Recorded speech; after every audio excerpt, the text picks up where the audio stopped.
Heaven is a place where...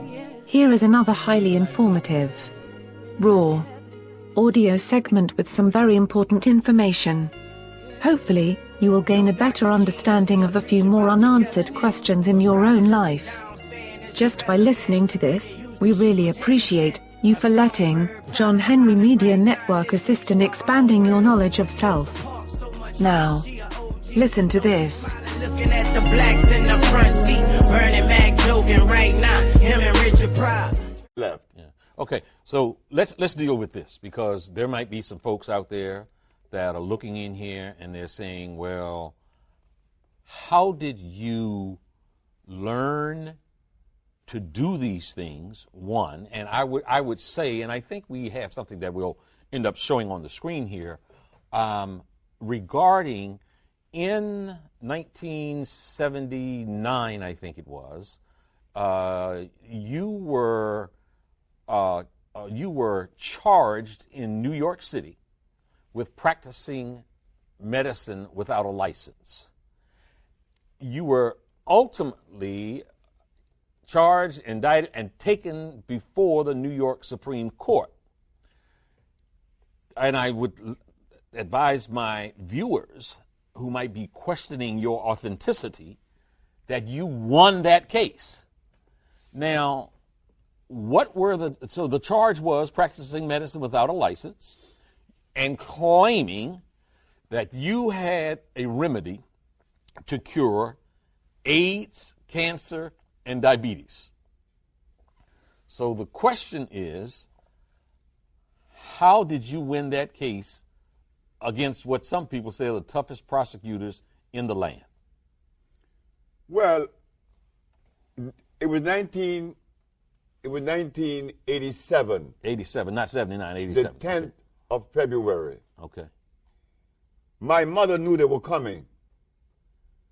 When I told my mama that I had cured my 13 AIDS patient, she said, "They're gonna get you. They're gonna get you." So let me stop you there. You said I cured my 13 AIDS patients. Yeah. So you had 13 patients, yeah, who had AIDS. Yeah. And then you say you cured them. Sure. Keep talking. So my mother said, "They're going to get you." I said, "But Mom, why are they going to get me?"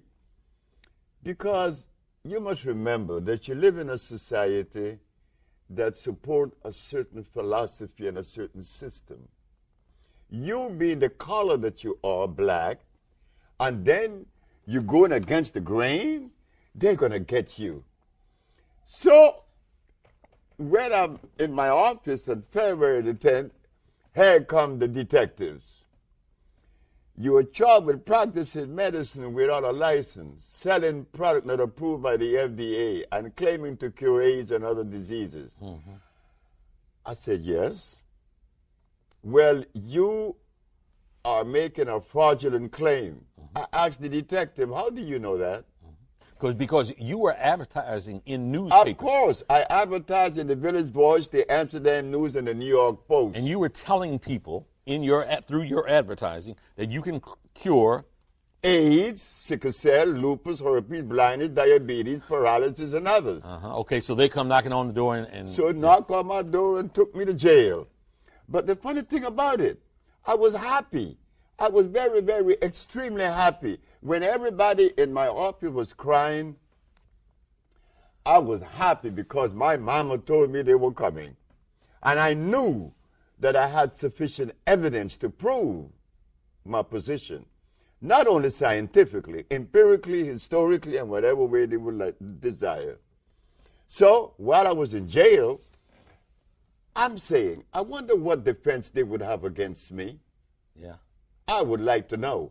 But I didn't blame the Attorney General, Mr. Robert Abrams, because why should he accept from me the statement that I cure AIDS and sickle cell and blindness when no one else has ever made those claims?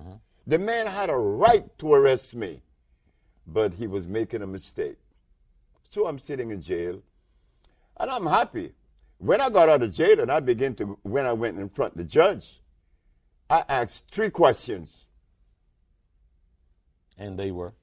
They were, Your Honor, You defended yourself. of course I did. Okay. Your Honor, is it a fact that the Holy Bible teaches that the herbs are for the healing of the nations? She said, yes. Is it a fact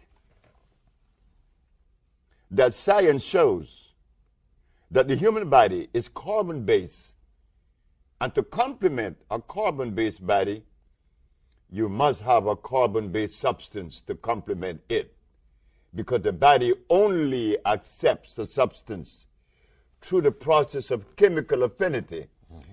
Chemical affinity is important. It's an electrical transfer. Chemical affinity. Okay. The body could only accept what it is made of, mm-hmm. not something new or alien to it. Mm-hmm. Last question. Your Honor, is it a fact that the father of medicine, Mr. Hippocrates, the man that established the principle of medical science today, cured every disease known to man, did he use herbs or chemicals? She said, herbs. I said, thank you very much. I rest my case. Okay. Go ahead. So I understood that the state were unprepared to defend itself. Mm-hmm. They were unprepared because in the past there was 2,781 cases that came before the Supreme Court and lost. Yeah. I won. Yeah. Not only did I prove scientifically, but I had the diagnostic sheets, and I do have them today. Uh-huh. And those diagnostic sheets didn't come from me. They came from their school, their American accredited, medical accredited school. Did I read it correctly where there was some requirement for you to actually bring patients, a patient into court from each of those maladies, and that you brought multiple patients in court who, one, testified themselves, and that you had medical records, one showing that they were victims of the disease, and then showing that it had been cured by one doctor, and then a second doctor verifying what the first doctor had said? Yes. We have to remember this, that whenever you make a statement that goes against the grain, you better be prepared. Mm-hmm. You better be prepared. The judge said that I had to bring one of every patient that I had cured, and there was one that said others. The others was a man that came from Italy. He was paralyzed.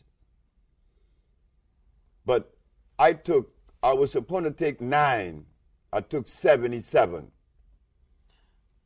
You took 77 patients in court with you? That's correct. But I knew that my brain was not the same as your brain or any other brain, right? Mm-hmm. We're unique. Yeah. So when I make a statement, they're going to take my statement and pit it against philosophy. Mm-hmm. It doesn't fit. Mm-hmm.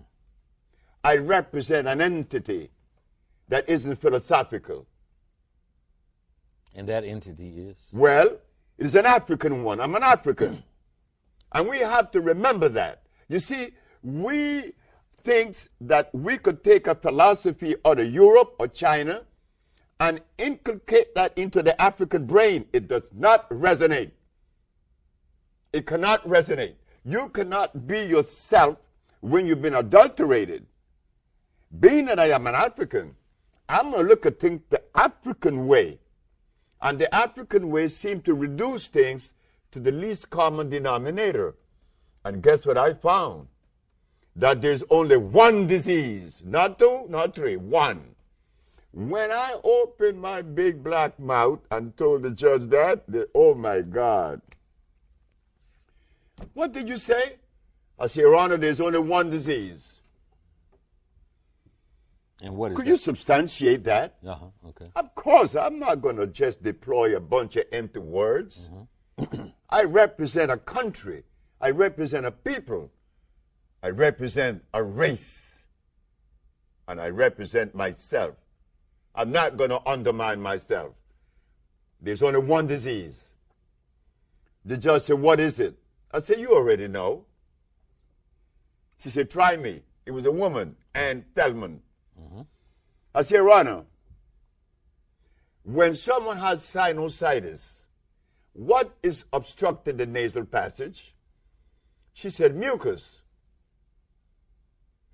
And when another has bronchitis, what is obstructing the bronchial tubes? She said, mucus. And when another has pneumonia, what's covering the cells of the lungs? She said, mucus. Dr. Victor Herbert, who is defending the state of New York, jumped up and said, what about AIDS? You and your one disease theory? I said, Your Honor, this doctor is saying that I believe in a theory. I am the last individual on earth that could believe in a theory. I do not lend myself to theories or philosophy. Either I know or I don't know. Okay. He's talking about theories. Yeah. You talking about the real deal. I'm talking about reality, not theories, not philosophy. So please share with this. So she said, and what about AIDS? Yeah. I said, well, he asked about what about AIDS? He want to know where the mucus. I said, Your Honor, have you been to an AIDS ward? She said, yes. I said, what is it that the AIDS spits up every 5 minutes? She said, mucus. Where is the mucus? It's in the skin, it's in the blood, and the lymphatic system that makes up the immunological system. That is where you find the mucus, Mr. Victor Herbert. How can you disagree with truth? You see, what happened, I didn't go to school. I have never been to school.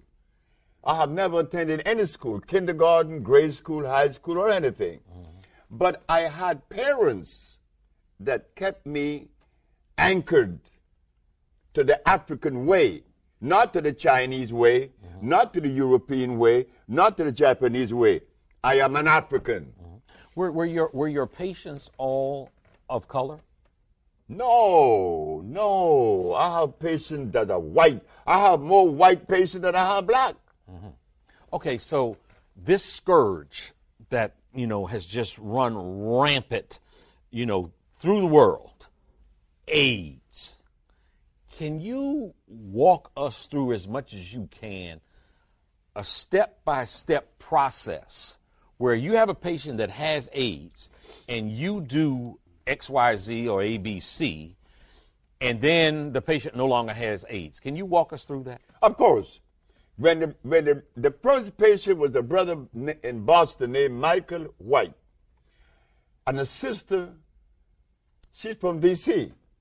Her name is, oh boy, I forgot her name right now. Okay. But she told me, she said, Dr. Sebi, my brother has AIDS in Boston. So what do you do? I said, well, I must send him the compound. The compound that I made were made to cleanse the cells. Okay. They come in the category of phosphates, carbonates, iodides, and bromides. Now we are entering the science of biochemistry. Okay. These are food and vitalizers. I remove from the man's diet lactose, uric acid, and carbonic acid, milk, starches, and meat. By removing these things from his diet and then cleansing his cells, he began to see recovery in 24 hours. And so it went. They kicked him out of the hospital 2 weeks later.